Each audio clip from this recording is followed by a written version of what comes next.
My roommate kept leaving the apartment at exactly to 17 a.m. So one night I followed him. I moved into the apartment because it was cheap. That should have been my first warning. The place itself was fine, small kitchen, thin walls. Weird smell in the hallway that never really went away. But my roommate Kyle was the strange part. At first, he seemed normal, quiet, polite, kept to himself. The kind of roommate you barely notice. Then I started waking up every night at exactly to 17 a.m. Not because of nightmares or noise. Just randomly awake. And every single time, I'd hear the front door unlock. Kyle leaving. The first few nights, I ignored it. Maybe he worked late shifts. Maybe insomnia, whatever. But after 2 weeks, it started getting weird. Because no matter how long he was gone, he always came back at exactly 3:06 a.m. Not 3:05, not 3:07. Always 3:06. One night, I casually asked him where he went. He froze for a second before laughing. Just drives, he said. That answer should have been harmless. But something about the way he said it felt rehearsed, like he'd practiced it. After that,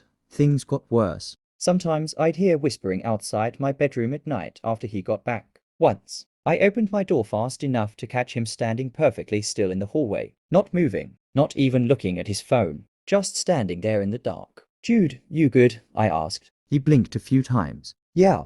Thought I heard something. Then he walked away. I barely slept after that. A few nights later, curiosity finally got the better of me. When he left at 17, I waited about 30 seconds and followed him. He didn't drive. He walked. Straight down our street without ever turning around. The entire neighborhood was silent. No cars, no people, just the sound of my shoes trying not to scrape against the sidewalk. He walked for almost 15 minutes, until he reached an abandoned playground. Behind an old elementary school. And then he just stood there, in the middle of the playground, completely still. I hid behind a fence, watching him. At first, I thought maybe he was on drugs or having some kind of breakdown. Then he quietly said, "You followed me." My stomach dropped. He was still facing away from me, slowly. He turned his head almost all the way around before the rest of his body moved with it. I know how insane that sounds. I know. But I swear to God that's what I saw. I ran. I didn't even care if he chased me. I just sprinted the entire way home, locked my bedroom door,